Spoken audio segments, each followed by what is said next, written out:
जन्म लिया तथा विश्वास, त्याग और निर्भयता का प्रमाण दिया। ये मरुस्थली भक्ति काल के स्वर्ण युग का साक्ष्य बनी।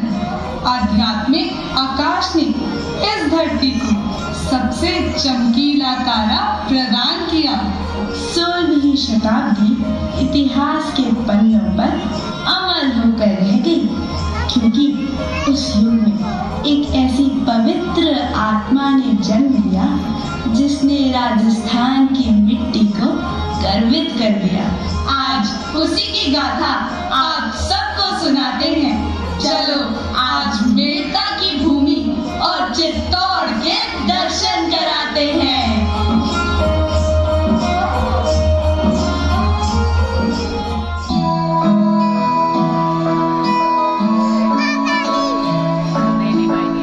मेड़ता के राजा रतन सिंह व वीर कुमारी के यहाँ मीरा का जन्म हुआ। महलों में मंगल गीत बजने लगे। दादू सा दादी सा उल्लास से रत्न जवाहरात लुटाने लगे। चहुओर बधाई गीत बजने लगे। मेड़ता में ऐसा लगने लगा मानो किसी दिव्य आत्मा ने धरती पर जन्म लिया है।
और बापू सा की लाडो मीरा महलों में सखियों संग खेलते खेलते बड़ी होने लगी।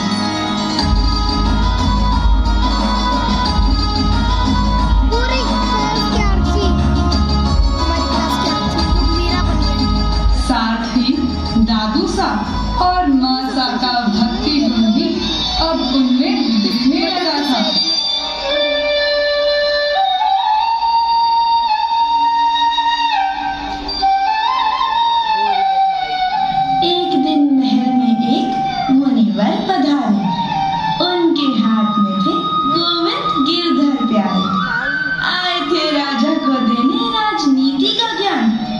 पर मीरा के रूप को देख रहा ना कुछ भान।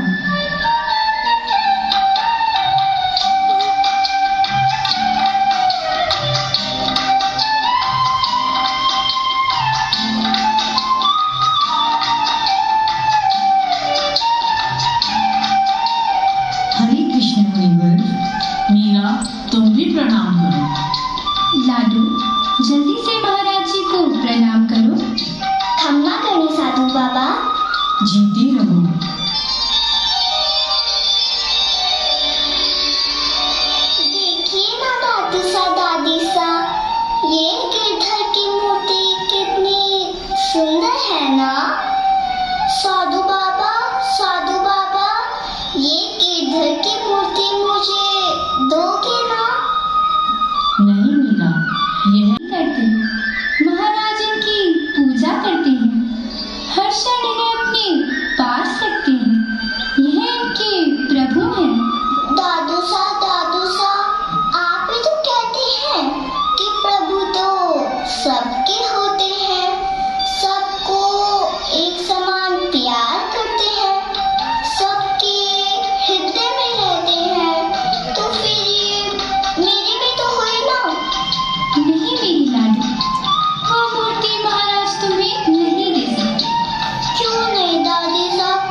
चूड़ा मेरे मोल ले ले।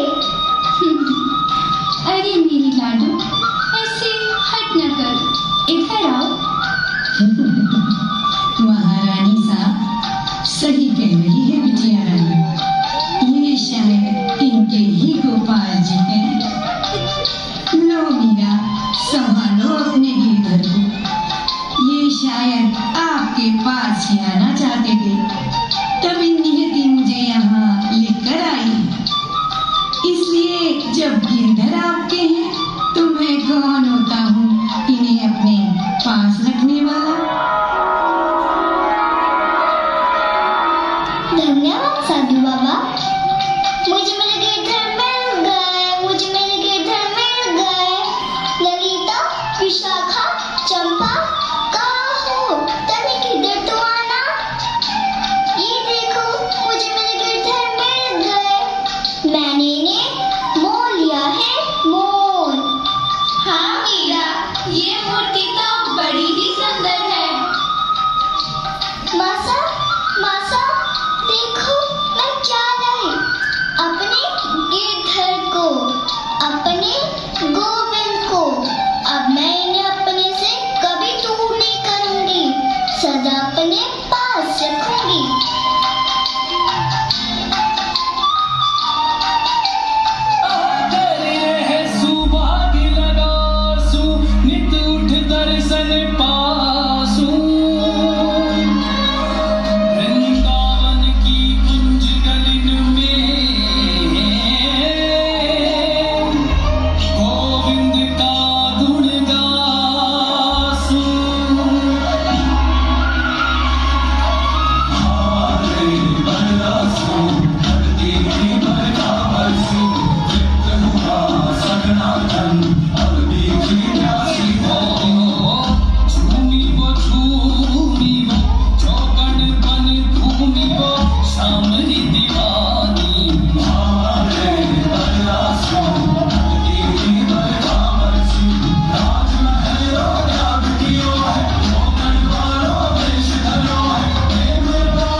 विवाह है, विवाह। और वो घोड़े पर कौन बैठा है माँ साहब? वो पद्मिनी का दूल्हा है, दूल्हा। दूल्हा? वो क्या होता है माँ साहब? दूल्हा वो लड़का होता है जिसका दुल्हन बनी कन्या से विवाह होता है। विवाह के बाद कन्या दूल्हे के घर चली जाती है, जैसे मैं विवाह करके तुम्हारे बाबा साहब के साथ यहाँ आ गई। तो फिर माँ साहब मेरा दूल्हा कौन होगा और कब होगा मेरा विवाह? मीरा, तेरे विवाह में अभी देर है। नहीं माँ साहब, मुझे मेरा दूल्हा अभी चाहिए। मीरा, तू अभी नादान है, तुझे तेरा दूल्हा अभी नहीं मिल सकता। मुझे नहीं पता, मुझे तो अभी चाहिए मेरा दूल्हा। बताओ ना मासा, कौन है मेरा दूल्हा? ओहो मीरा, तुम बहुत हट करती हो। चलो जाओ, अभी जाकर अपनी सखियों के साथ खेलो। मासा, मासा बताओ ना मासा, मेरा दूल्हा कौन है? ओहो मीरा, हाँ ये लो, ये है तुम्हारा दूल्हा। ये गिरधर मेरा सावरा, मेरा दूल्हा है। ललिता, चंपा, चमेली, कहाँ हो? जल्दी आओ, ये देखो, मुझे मेरा दूल्हा मिल गया, मुझे मेरा दूल्हा मिल गया। कृष्ण से लगी ऐसी लगन, मीरा हो गई पूरी मगन। छोड़ सब सखियों सहेली, सांवले बूटे सखे।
अब मीरा अपने कान्हा में रम गई। रात दिन बस उनसे बातें करती, उनके गीत गाती, उन्हीं से अपना मन बहलाती।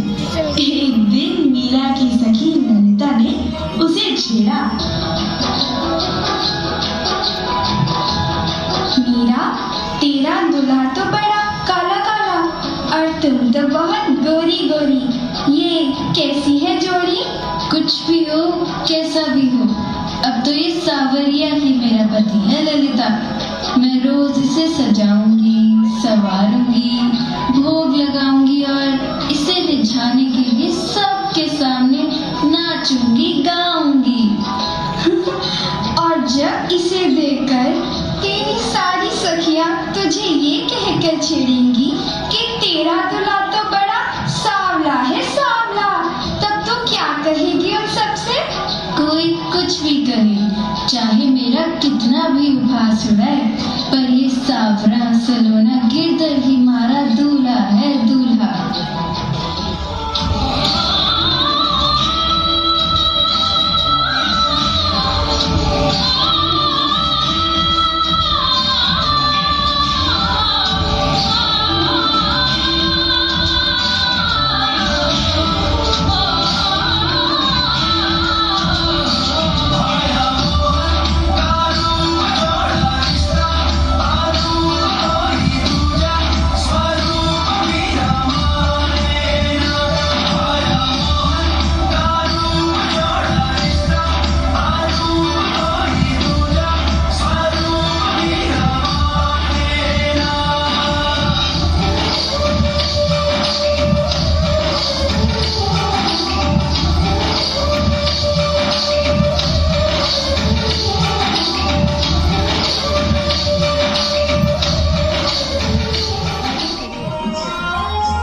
समय बीता, माँ का साया मीरा के सर से छूटा। दादा दादी की शरण में बचपन बीता। मीरा कब कान्हा की भक्ति करते करते बड़ी हो गई, पता ही ना चला।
छिपी हो? क्या हुआ भाई साहब, इतने अधीर क्यों? बहना, तेरे लिए एक शुभ समाचार लाया हूँ। शुभ समाचार? कैसा शुभ समाचार भाई साहब? तेरा विवाह होने वाला है। अब महल में गीत गाए जाएंगे, बाजे बजेंगे और तू डोली में बैठकर अपने पिया संग ससुराल चली जाएगी। क्या? पर मेरा विवाह? हाँ हाँ, तेरा विवाह। मेरा विवाह तो कब का हो चुका है। क्या? विवाह हो चुका है? पर कब और किससे? श्री गिरधर नागर से। श्री गिरधर नागर ही मेरे पति हैं। उन्हीं को रिझाने के लिए तो मैं हर पल नाचती गाती रहती हूँ। उन्हें छोड़कर मैं किसी दूसरे से विवाह कैसे कर सकती हूँ? मैं तो केवल अपने गिरधर की ही हूँ जोकर। कर दिया मैंने अपना सब कुछ, उनको ही है अर्पण। मीरा, बच्चों जैसी बातें मत करो। तुम राजपुतानी हो। तुम्हें परिवार और कुल की मर्यादा का ध्यान रखकर अपना राजधर्म निभाना ही होगा। तुम्हारा विवाह गिरधर के साथ कैसे हो सकता है? नहीं तो भगवान है। एक मनुष्य का विवाह एक मनुष्य के साथ ही संभव है। यही इस संसार की रीति है। लेकिन एक स्त्री के एक पति के होते हुए पुनः विवाह करना भी तो इस जग की रीति नहीं है। मीरा, व्यर्थ ही हठ मत करो। यह संभव नहीं है। यह विवाह तो तुम्हें करना ही होगा। भाई साहब, अब किसी और की ना बन पाऊंगी। अपने सांवरे के संग ही प्रीत निभाऊंगी। मत करो ऐसा हट मेरे वीरा। मैं तो हूँ केवल कृष्ण की मीरा। ऐसा कैसे हो सकता है? पर फिर भी मैं तुम्हारी बात परिवार में सबको बताता हूँ। तुम्हारे विचारों को घर के बड़ों को सुनाता हूँ। देखें क्या होता है।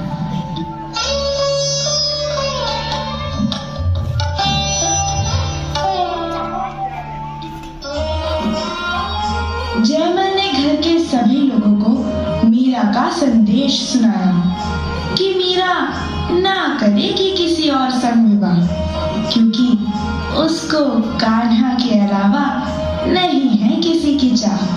पर जयमल को भी राजधर्म का पाठ पढ़ाकर मीरा को मनाने का आदेश दिया गया। जयमल ने उसे विवाह के लिए मनाने का किया बहुत प्रयास।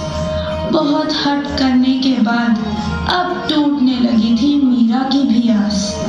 वह बहुत रोई, सिसकी, पर नहीं सुनी किसी ने उसकी विनती। ताउसा ताइसा ने देकर परिवार की भलाई का वास्ता कर दिया भोजराज संग उसका विवाह।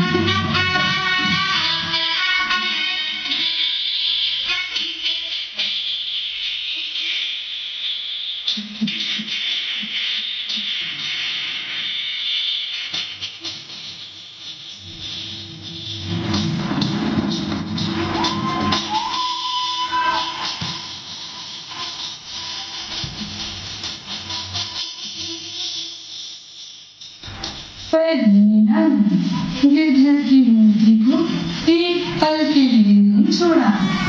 अपने नैयर से करते समय बिछोड़ा। लिए फेरी कान्हा को साथ लेकर। बाबुल का घर छोड़ पिया घर मीरा हाँ चली।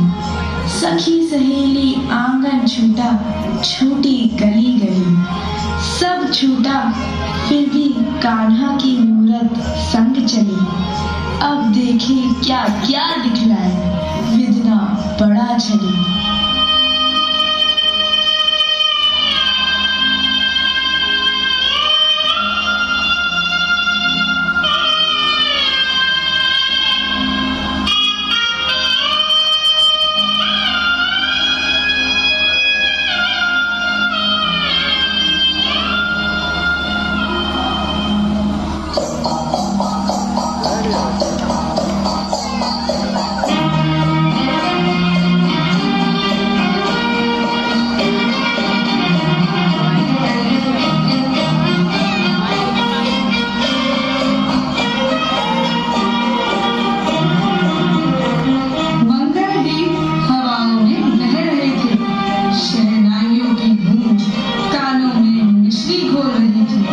चित्तौड़वासी अपनी नववधू को निहार निहार कर हर्षित हो रहे थे।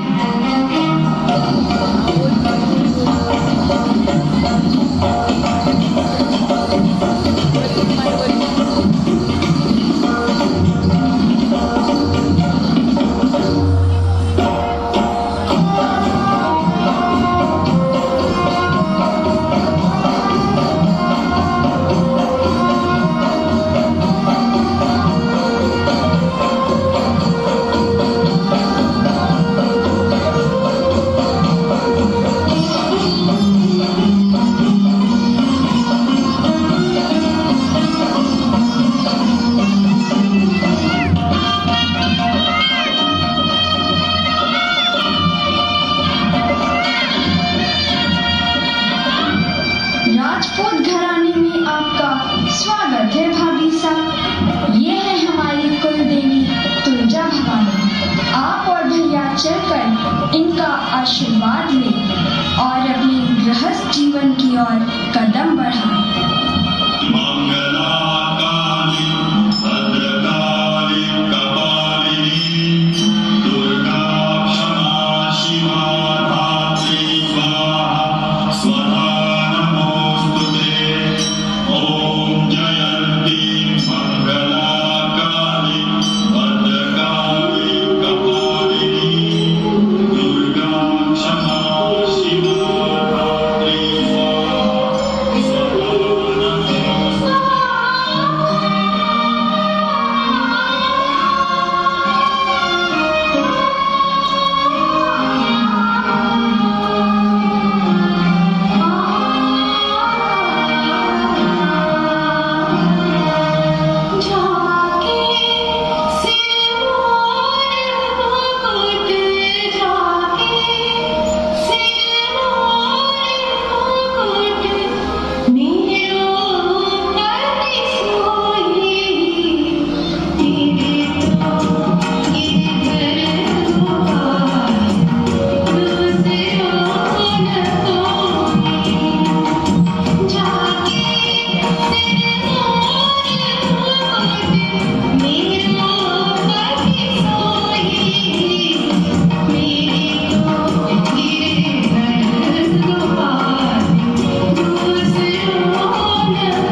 महारानी जी, बलि हेतु पशु तैयार है। जी पुरोहित जी। पशु बलि? कैसी पशु बलि माँ साहब? मीरा, ये तो हमारे चित्तौड़ घराने की सदियों पुरानी परंपरा है। यहाँ नववधू के शुभ हाथों से ही महाप्रसाद चढ़ता है। नहीं माँ साहब, मैं ऐसी किसी भी रीति को नहीं मानती जिसमें किसी की बलि दी जाए। मीरा, ये हमारे कुल की पुरातन रीति है। तुम नाहक ही हट कर रही हो। नहीं कुंवर जी, ये परंपरा ठीक नहीं है। मीरा, मैं तुम्हारी बात का सम्मान करता हूँ। तुम केवल कुल का मान रखकर इस परंपरा का निर्वहन कर लो।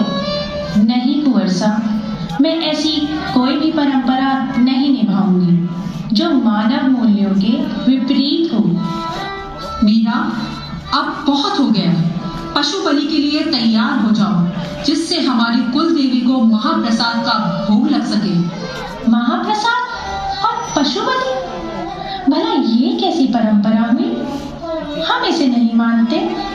निर्दोष पशुओं की बलि देना तो महापाप है और आप इसे महाप्रसाद कहते हैं। भाभी साहब, अब आप जो करेंगी हमारे परिवार के रीति रिवाजों के अनुसार ही करेंगी। पुरोहित जी, अब आप ही बताएं, क्या पशु पक्षियों के साथ ऐसा करने से उन्हें दर्द नहीं होता? उनके हृदय से आ नहीं उठती होगी? परंतु बहुरानी, पशु बलि हम अपने लिए नहीं, ईश्वर की प्रसन्नता के लिए कर रहे हैं। क्षमा चाहती हूँ पुरोहित जी, पर ये कैसा अर्थहीन तर्क है। भला निर्दोष जीवों की बलि चढ़ाने से, उन्हें असहनीय कष्ट देकर उनके प्राणों को हर लेने से जगत का निर्माता, सबका दयालु पिता वह प्रसन्न हो जाएगा। यही नहीं, मंदिरों में जितने भी देव देवियां हैं, उन सबके वाहन पशु ही तो है। मीरा,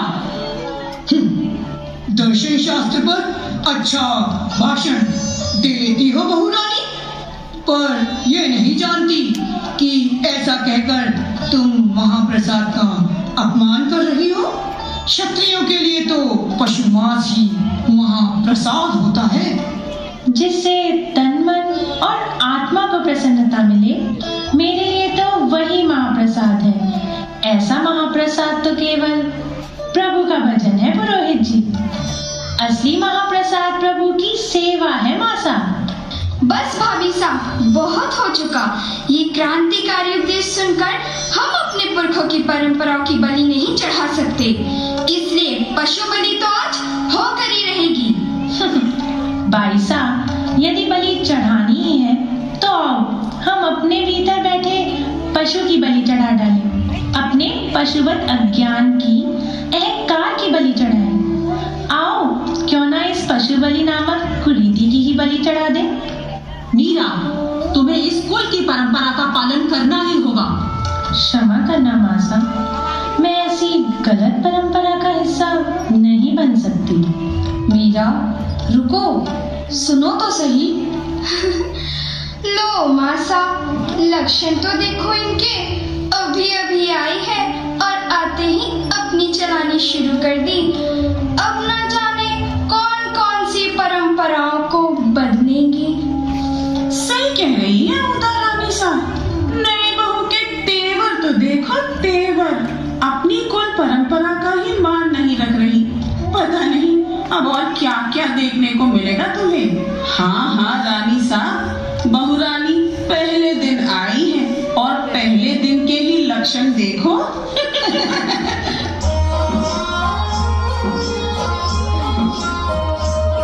प्रिय कृष्ण से थी मीरा की गहरी प्रीति। नहीं मानी उन्होंने दुनिया की कोई रीति। वे नित्य प्रति मंदिर जाती, वहाँ साधुओं की संगत में बैठती और प्रभु भक्ति में लीन हो जाती। परिवार वाले ताने देते, लोक लाज का वास्ता देकर उसे रोकने का प्रयास करते, पर वो कृष्ण दीवानी जग से थी अनजानी।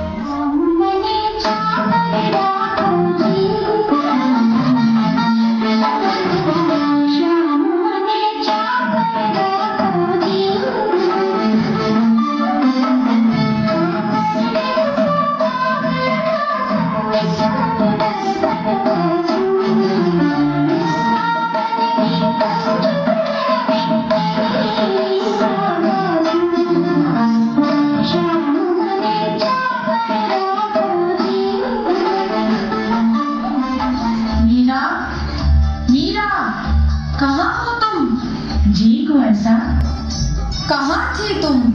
मेरे कान्हा जहाँ, मीरा भी वहाँ। मैं तो अपने कान्हा के दर्शन के लिए मंदिर गई थी।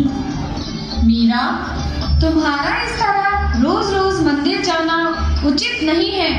लोग तरह तरह की बातें करते हैं और यह मुझे तनिक नहीं भाता।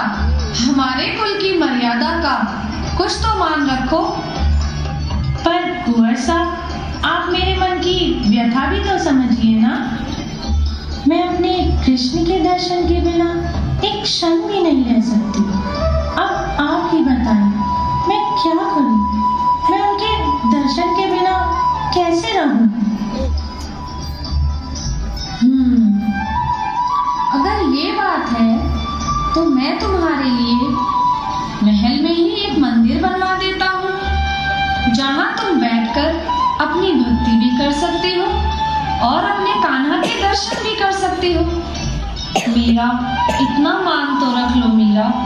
कहाँ मान लो? जैसी आपकी इच्छा कुंवर जी। निज मंदिर में मीराबाई नृत्य कर कृष्णा को रिझाती, प्रीतम में लीन मगन हूँ भक्ति रस के गीत गाती।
पर मीरा के भाग्य में गृहस्थ जीवन भोगना विधाता ने नहीं लिखा था।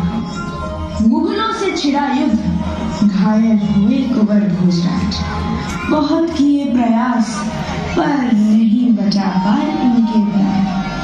अल्पायु में ही जीवन से करके किनारा, मीरा को कर गए बेसहारा। मीरा को ससुराल में निभानी थी अब एक नई प्रथा, सती प्रथा।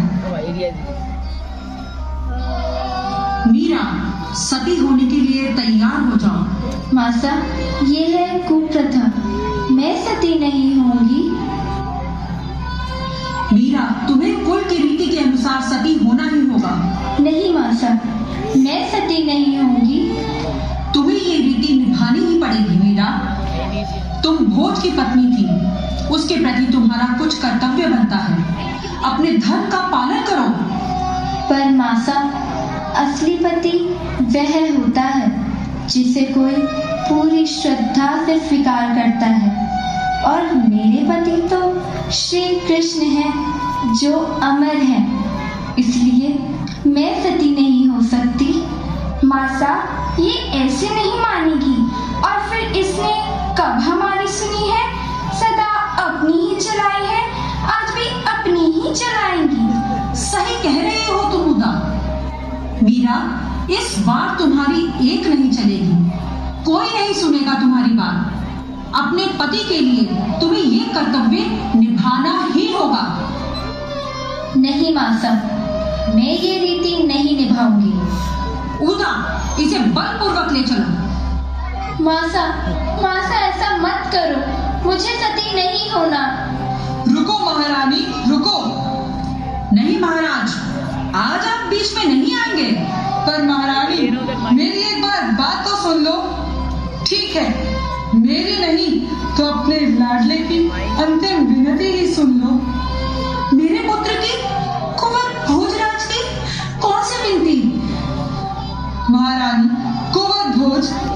संसार से विदा लेने से पहले मुझे एक पत्र लिखकर गए थे, उसे भी सुन लो। पत्र? मेरे भोज का पत्र? सुनाइए महाराज, क्या लिख कर गए हैं वो? बाबा, आज मैं आपसे हाथ जोड़कर एक अंतिम विनती करता हूँ। मेरे जाने के बाद मीरा को सती मत होने देना। मैं सदा से ही इस कुरीति का विरोधी रहा हूँ। बचपन में मैं अपनी एक सखा को इस प्रथा के कारण खो चुका हूँ। इसलिए मेरी आपसे यह अंतिम विनती है कि मीरा को इस परंपरा से दूर रखा जाए। आपका पुत्र भोजराज।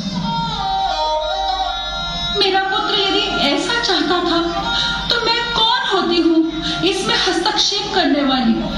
बाकी यहाँ उपस्थित लोग बताएं कि अब क्या करना चाहिए। कुंवर की अपनी इच्छा का पालन करना ही चाहिए। हाँ, करना ही चाहिए। हाँ, करना ही चाहिए। मीरा सती नहीं होगी। मीरा सती नहीं होगी। अब मीरा गुरु रविदास की वन शिष्या भक्ति की महिमा गाती, कृष्ण सेवा में हो रत, नित्य नए पद प्रभु को सुनाती।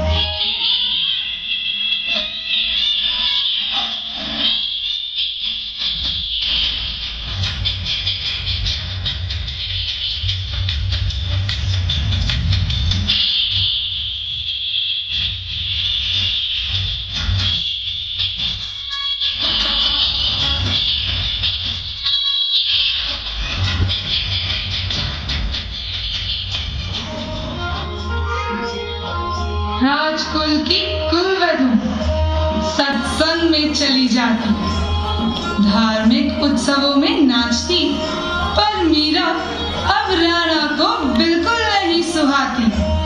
सास ननद ने उसको समझाया, कुल की मर्यादा का भान कराया। मीरा, तुमने तो लोक लाज मान मर्यादा को तज दिया है। राजपूतानी होकर यूं मंदिरों में नाचना गाना तुम्हें शोभा नहीं देता। मासा, मैं तो केवल अपने गिरिधर का गुणगान करती हूँ। तुम्हें कुछ भान भी है कि तुम ऐसा करके राजपूत घराने का नाम कलंकित कर रही हो? हमारे घराने की बहू बेटियां महल से बाहर पांव भी नहीं रखती, ना ही इस प्रकार साधु संतों के संग नाचते गाती हैं। कुछ तो राज परिवार की मर्यादा का मान रखो। मासा, इन्हें क्या समझा रही हुआ? इन्होंने कब कुल की परंपराओं और मर्यादाओं के बारे में सोचा है? इन्हें तो बस अपनी मनमानी करनी है, मनमानी। क्यों भाभी साहब, सत्य कह रही हूँ ना? इससे तो बात करना, समझाना पत्थर पर सर मारने के जैसा है। कुछ समझा रही हूँ मीरा, समझ में आ रहा है या नहीं? मासा, मैं अपने गिरिधर को नहीं छोड़ सकती। मासा, आप तो मेरे लिए अनोखी भाभी ढूंढ कर लाई हो। है तो इतने बड़े घराने की, पर लक्षण छी। सबने दिए ताने, पर मीरा कहाँ किसी की मानी, क्योंकि वो तो थी केवल कृष्ण की दीवानी।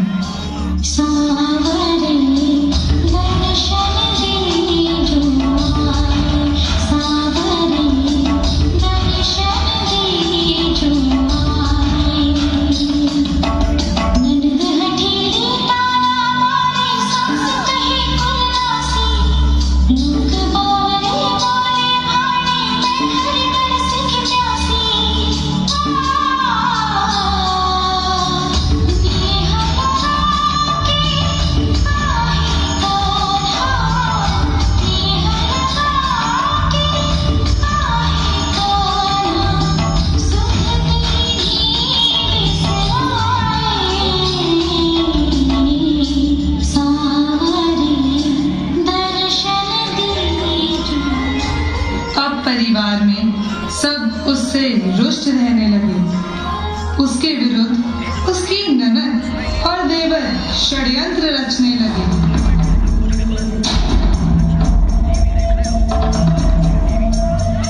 मीरा कृष्ण भक्ति में लीन रहती, हर क्षण कृष्ण कृष्ण ही जपती। एक दिन राणा ने मीरा को मारने की योजना बनाई। उसके लिए फूलों की टोकरी सजवाई, जिसमें था एक विषैला सर्प, जिसके दंश से कोई नहीं सकता था बच। भेजा गंगा के हाथ, कहा बताना कि राणा ने ये फूलों का हार भेजा है। प्रणाम भाभी साहब। पधारो भाई साहब, कहो कैसे आना हुआ? भैया ने आपके लिए उपहार भेजा है और अपने दुर्व्यवहार के लिए क्षमा भी मांगी है। उपहार भेजा है? जो भी भेजा है उसे कृष्ण का आशीर्वाद समझकर स्वीकार कर लूंगी। हरे कृष्ण।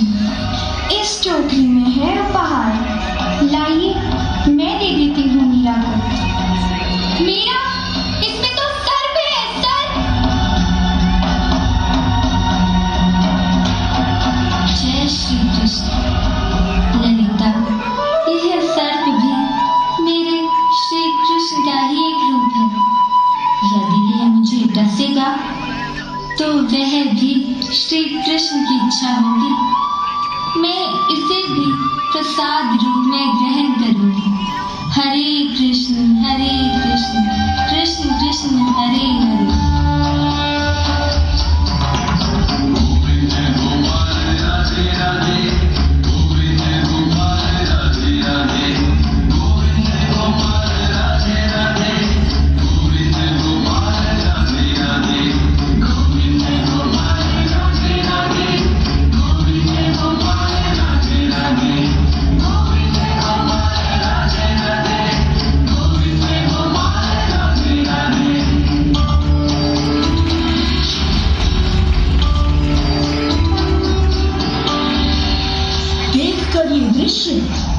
उदास हो गई, अचंभित और भयभीत वहां से भागी और जाकर राणा को सारा वृतांत सुनाया। राणा तिलमिला गया। उसकी योजना पर पानी जो फिर गया था, पर उसने हार न मानी। इस बार उसने पुजारी जी को बुलवाया। प्रणाम पुजारी जी। प्रणाम महाराज। किस कार्य हेतु यहाँ बुलाया है? आपसे कुछ आवश्यक कार्य करवाना है। क्या महाराज? पुजारी जी, मीरा ने इस कुल की मर्यादा को कलंकित किया है, इसलिए आपको ये विषैला चरणामृत ले जाकर मीरा को पिलाना होगा। परंतु महाराज, मैं महापाप कैसे कर सकता हूँ? चरणामृत तो भगवान का प्रसाद है, उसमें विष मिलाना अधर्म होगा। तुम्हें मेरे आदेश का पालन करना ही होगा। यदि तुमने मेरा आदेश नहीं माना तो उसका परिणाम तुम्हें भुगतना पड़ेगा। जी महाराज। भय और दुविधा से घिरा पुजारी पहुंचा मीरा के पास लेकर विषैला महाप्रसाद। रानी साहब प्रणाम। प्रणाम पुजारी जी। राणा जी ने आपके लिए महाप्रसाद के रूप में चरणामृत भेजा। आप इसे ग्रहण करें। भगवान का प्रसाद, इसे पीकर तो मेरा जीवन धन्य हो जाएगा। जय श्री कृष्ण।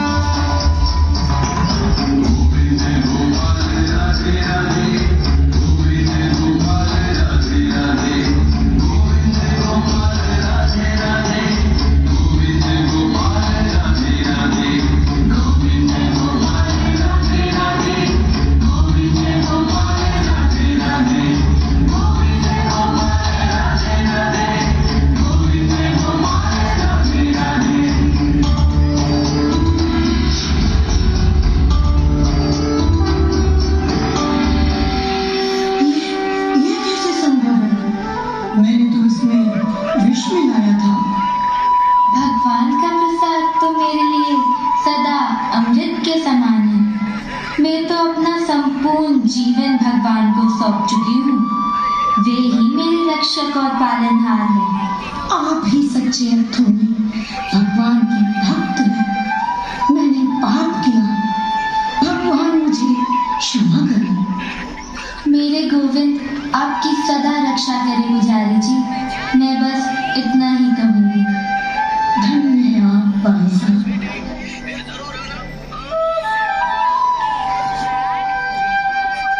लेकिन अब मीरा का मन चित्तौड़ से उचट गया और उसने महाकवि तुलसीदास को पत्र लिखकर अपनी भक्ति हेतु सुझाव मांगा। तुलसीदास जी को मीराबाई का प्रणाम। मेरा मन है अब बड़ा बेचैन। रिश्ते नाते कर रहे हैं मेरी भक्ति का विरोध, देकर मानसिक कष्ट उत्पन्न कर रहे हैं कई अवरोध। बहुत ही आहत है अब मेरा मन। आप ही करें मेरा मार्गदर्शन। कैसे करूं कृष्ण नाम का जाप? कोई राह दिखाए अब गुरुवरा। कृष्ण की दासी मीरा।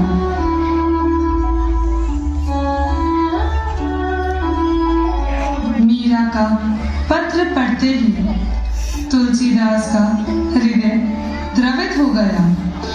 उन्होंने भी लिखा एक पत्र। मीरा, तुम उन लोगों को त्याग दो जो तुम्हें समझ नहीं सकते और जो राम और श्याम की पूजा नहीं करते, भले ही वे तुम्हारे प्रिय संबंधी ही क्यों न हो, क्योंकि परमात्मा से बड़ा कोई संबंध नहीं होता। प्रहलाद जी ने प्रभु के लिए अपने पिता हिरण्यकश्यप को छोड़ दिया। विभीषण जी ने अपने भाई रावण को छोड़ दिया। भरत जी ने अपनी मां कैकेयी को छोड़ दिया। इस जग में केवल एक ही संबंध सच्चा है और वो है परमात्मा और आत्मा का संबंध। इसलिए अपनी भक्ति के मार्ग पर अडिग होकर बढ़ो, रुको मत, निडर होकर कृष्ण का नाम लो। राम जी आपका हित करें। पत्र पढ़कर मीरा ने कुछ विचार कर अपनी सखी ललिता को बुलाया। ललिता, अब मैं एक क्षण भी मेवाड़ में न ठहरूंगी। कहाँ जाओगी? जहाँ कान्हा ले जाए। तो फिर जहाँ मीरा वहाँ ललिता। मैं भी चलूंगी आपके संग। सांसारिक सुख का मोह त्याग मीरा ने लगन लगाई अब मनमोहन की। पारिवारिक नातों से नाता तोड़ अब बन गई वह कृष्ण की जोगन थी।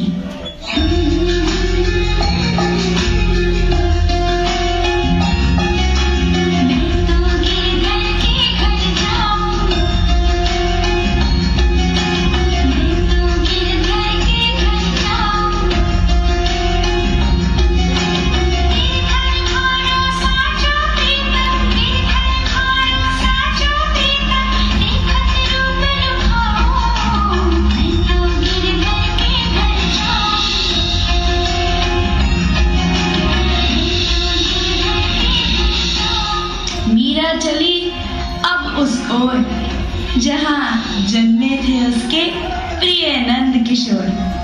मीरा पहुंची वृंदावन साधु संतों के संग। कर दिया कृष्ण भक्ति में खुद को अर्पण। वहां साधु संतों के संग मीरा कृष्ण भजन गाती। अपना सारा समय अब कृष्ण की भक्ति में रमाती। कुछ समय वृंदावन में बिता के मीरा द्वारका चली गई। वही राणा का संदेशा आया मीरा के पास एक दिन कि वापस महल आ जाए। चित्तौड़ वासी है दुखी उनके बिन।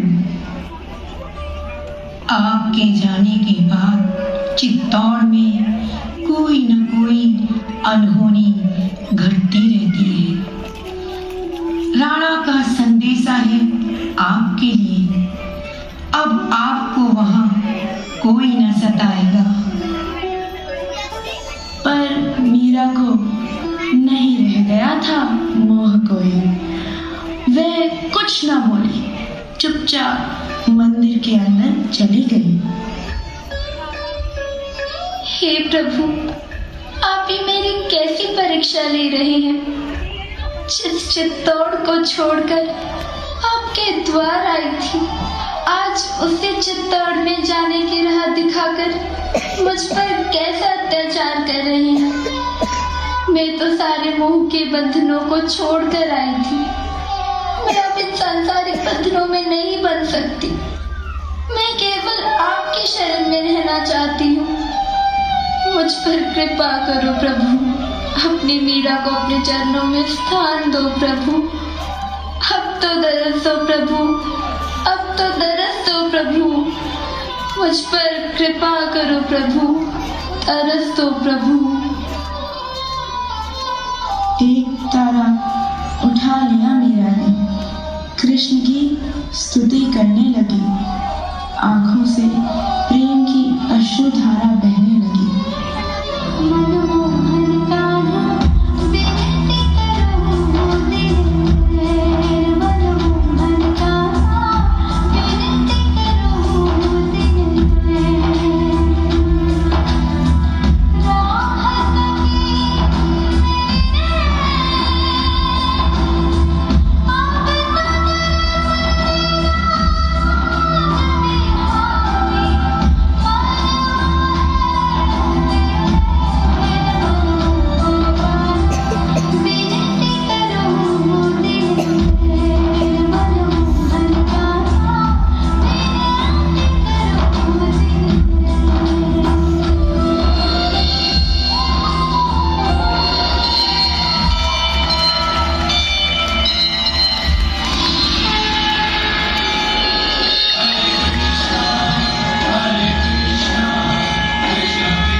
आत्मा परमात्मा में विलीन हो गई।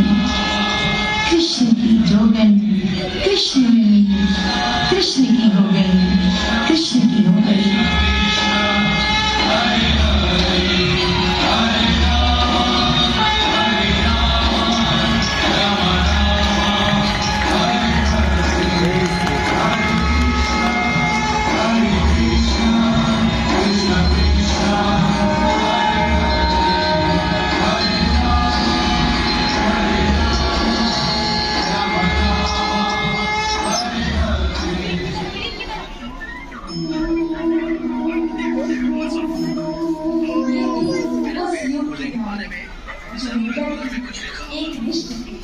मीरा ने शक्ति, मुक्ति और संघर्ष की राह दिखाई।